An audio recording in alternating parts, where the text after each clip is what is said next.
ডাক্তারবাবু, আমি আপনার ডায়েট চার্ট হুবহু ফলো করেছি। আমার যা এখন ওজন, তাই নিয়ে কিন্তু আমি একদমই চিন্তিত নই। আমি আমার উচ্চতা নিয়ে ভীষণ চিন্তিত।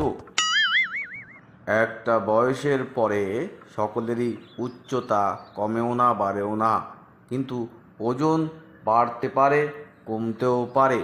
এই জন্যই ডাক্তারের ডায়েট চার্ট ফলো করে চলা উচিত বলে সকলে মনে করে। আপনি কি বলতে চাইছেন?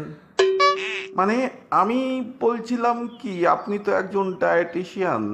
আপনার ডায়েট চার্ট আমি ফলো করেছি, হুবহু বললাম তো।